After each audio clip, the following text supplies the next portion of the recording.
নমস্কার বন্ধুরা, মহাভারতে এমন একটা ঘটনা আছে যেটা আজকের সময়েও হাজার হাজার বছর পরেও এখনও আমাদের সবার মনে মানুষের হৃদয়কে কাঁপিয়ে দেয়। হ্যাঁ, সেটি হলো ভরা রাজসভায় দ্রৌপদীর অপমান এবং তার বস্ত্রহরণের চেষ্টা। আমরা বিভিন্ন রকম টিভি সিরিয়াল বা অনেক রকম মুভি বা যারা ভক্ত তারা মহাভারত পড়েছেন, অনেকেই পড়েছেন, যা কম বেশি সবাই জানেন। কিন্তু এই দ্রৌপদীর অপমান ভরা রাজসভায় এটা এমন একটা বিষয় যেটা মানুষের মনে, মানুষের হৃদয়কে কাঁপিয়ে দেয়, এমন একটা পরিস্থিতি।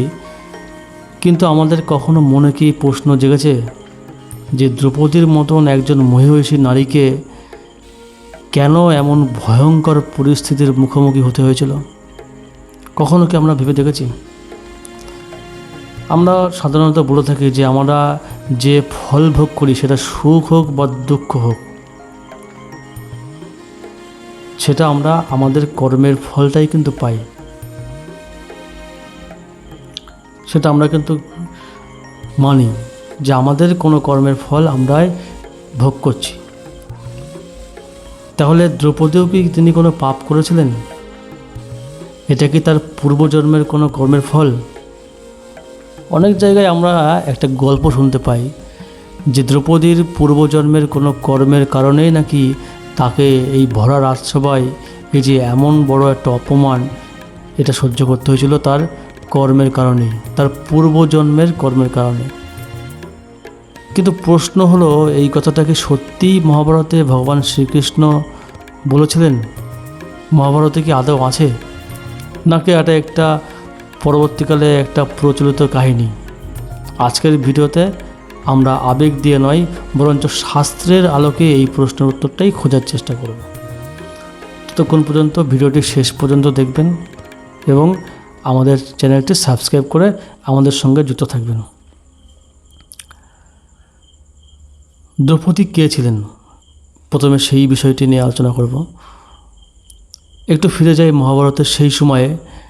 দ্রৌপদী ছিলেন পাঞ্চাল রাজ ধ্রুপদ তার কন্যা। অগ্নিকুণ্ড থেকে তার আবির্ভাবের কথা মহাভারতে বর্ণিত হয়েছে, যেটা আমরা জানি।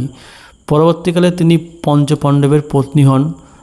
তিনি শুধু একজন রানী ছিলেন না, তিনি ছিলেন বুদ্ধিমতী এবং আত্মসম্মানী এবং অসাধারণ সাহসী এক নারী।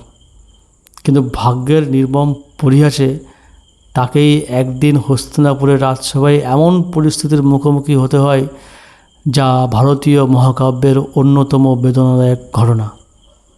শুধু ভারতীয় মহাকাব্য নয়, এখনও পর্যন্ত একটা সত্যি এমন একটা ভরা রাজসভায় একটা নারীকে অপমান, এটা ভাবলেই বুক ফেটে ওঠে।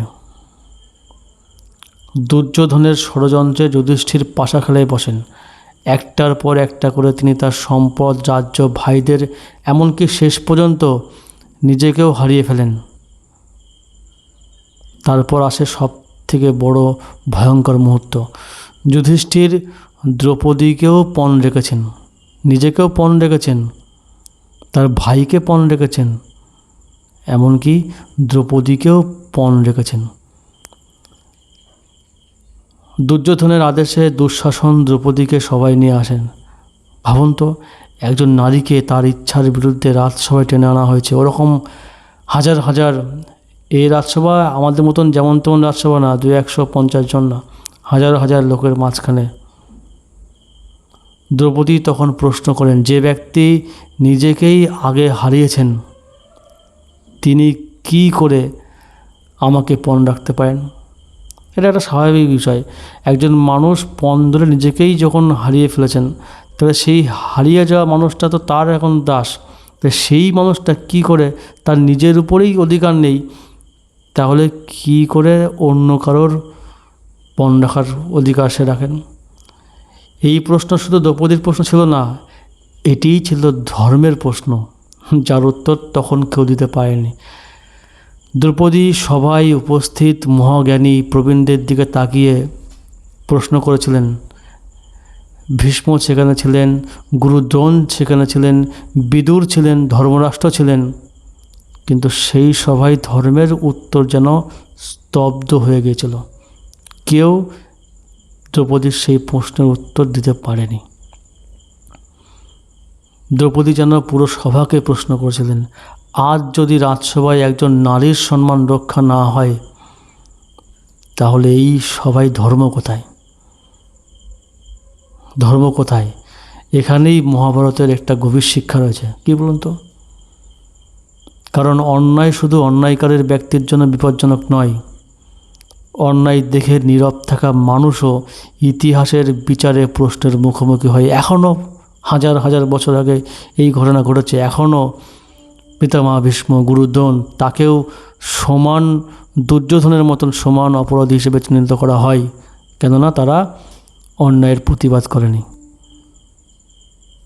এবার আসল প্রশ্ন, কিন্তু এখানে প্রশ্ন হলো দ্রৌপদীর সঙ্গে এমন হলো কেন? কেন এমন হলো? তিনি তো একজন মহিষী নারী, তিনি তো ভগবানের ভক্ত, তাহলে তার কেন এমন হলো? তার কি এটা পূর্বজন্মের কোনো কর্মফল?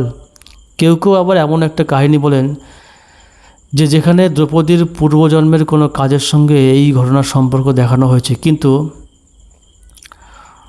এখানে আমাদের খুব সাবধান হতে হবে।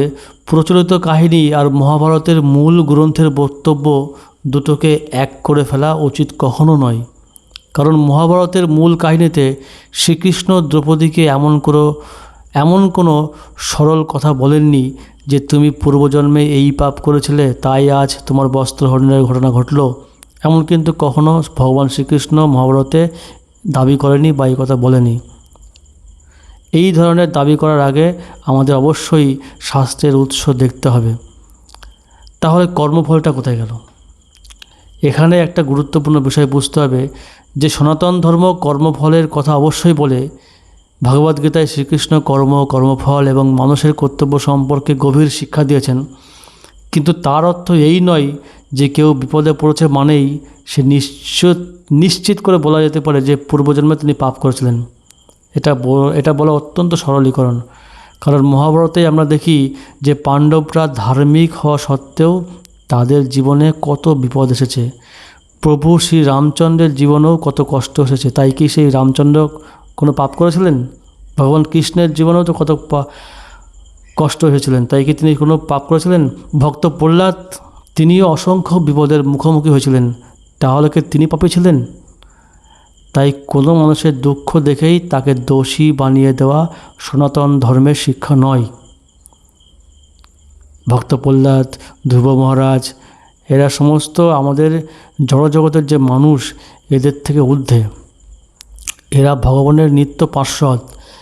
এরা ভগবানের আদেশেই এই ধরাধামে ভগবানের সঙ্গে লীলাবিলাসের জন্য, ভগবানের লীলায় হস্তক্ষেপ করার জন্য, ভগবানের লীলায় অংশগ্রহণ করার জন্য তারা এখানে আসেন। তারা পাপ পুণ্য এই সমস্ত কিছুর ঊর্ধ্বে। তারা এই জড়জগতের মানুষদেরকে শিক্ষা দেওয়ার জন্য তারা এই সমস্ত নাটক বলা যেতে পারে, এই লীলা, ভগবানের লীলায় অংশগ্রহণ করে। বলুন তো, একটা ফিল্মে একাই হিরো আছে আর কেউ কিছু নেই, তাহলে সেই ফিল্মকেও দেখবে? সেই ফিল্মকে মনে রাখবে? ঠিক সেরকমই ভগবান হিরো, পরম পুরুষোত্তম ভগবান, কিন্তু তিনি তো একা একা কোনো লীলা করতে পারবেন না। তাই তার লীলা সংবরণ করার জন্য, তার লীলা করার জন্য, তাকে সাহায্য করার জন্য তারই পার্শ্বদ, তারই বন্ধুবান্ধবরা আসেন। অর্জুন, পঞ্চপাণ্ডব ভগবানের সখা, ভগবানের ভক্ত। তারা এই সমস্ত পাপ পুণ্য পূর্বজন্ম এই সমস্ত সব কিছুর ঊর্ধ্বে। দ্রৌপদী যখন অসহায় অবস্থায় পড়লেন, তখন তিনি শ্রীকৃষ্ণকে স্মরণ করলেন। মহাভারতের বর্ণনায় এরপর তার বস্ত্র রক্ষার অলৌকিক ঘটনা ঘটে। যখন দ্রৌপদী সমস্ত রাজসভায় অবস্থিত সকলের কাছে সাহায্য চাইলেন, কিন্তু কোনো সাহায্য তিনি পেলেন না, কোনো প্রশ্নের উত্তর তিনি পাচ্ছেন না, তখন দ্রৌপদী তার দো হাত তুলে ভগবানকে ডাকলেন। ভগবান তখন বলছেন যে তুমি এতক্ষণ, ভগবানের লীলাটি দেখুন, ভগবান বলছেন যে আমি তো তোমার পাশেই ছিলাম, কিন্তু তুমি আমাকে দু হাত দিয়ে না, এক হাত দিয়ে ডাকছিলেন, আর অর্ধেকটা হাত দিয়ে তুমি নিজে রক্ষা করার চেষ্টা করছিলেন। যখন তুমি হৃদয় ভরে আমাকে ডাকলে তখন আমি তোমাকে রক্ষা করতে আমি আসলাম।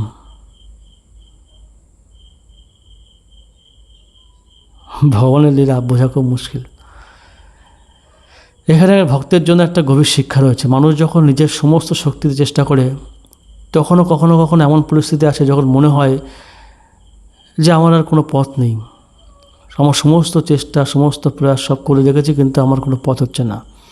সেই মুহূর্তে ভক্ত সেই মুহূর্ত ভগবান সেই ভক্তের কর্মে হস্তক্ষেপ করে।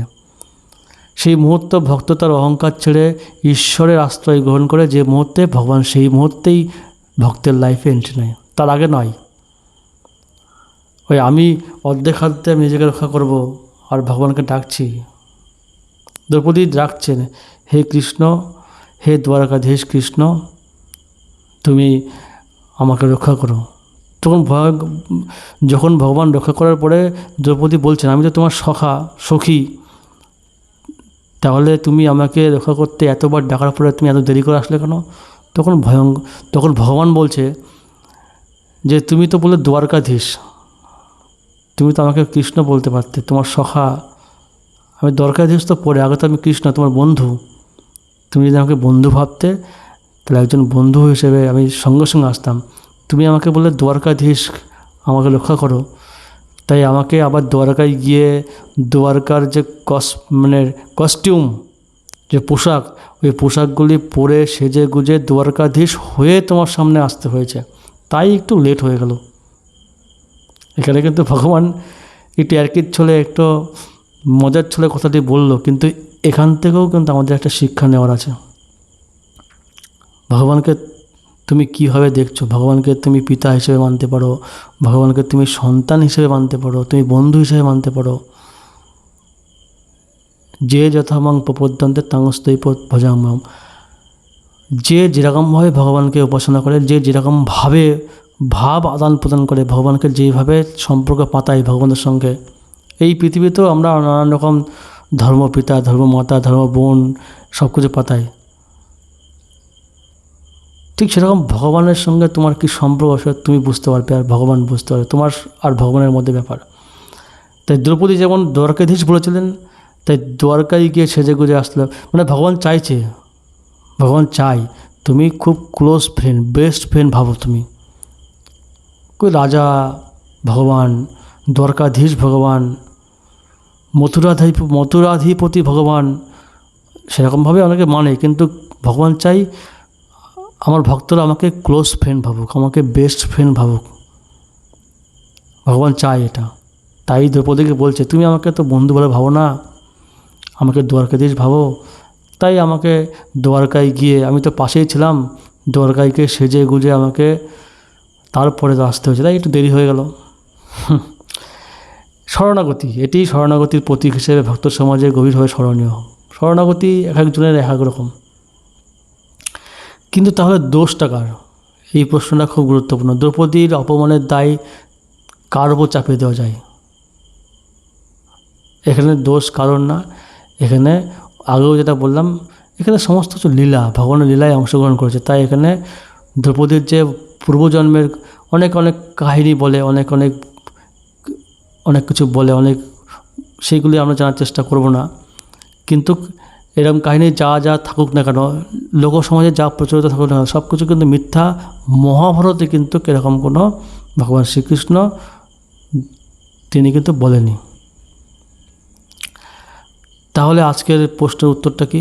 দ্রৌপদীর বস্ত্রহরণ তার পূর্বজন্মের পাপের ফল ছিল না, এভাবে নিশ্চিত করে বলা যায় না। শুধু দ্রৌপদীর কেন, কারোরই এখন দুঃখে জড়িত আছে বলে একটা মানুষ, আমরা যেরকম প্রেমানন্দ মহারাজকে দেখি, অনেকে প্রশ্ন করে যে প্রেমানন্দ মহারাজ যদি এত বড় ভক্ত হয়, তিনি তাহলে কিডনিটা সুস্থ করতে পারছেন না কেন?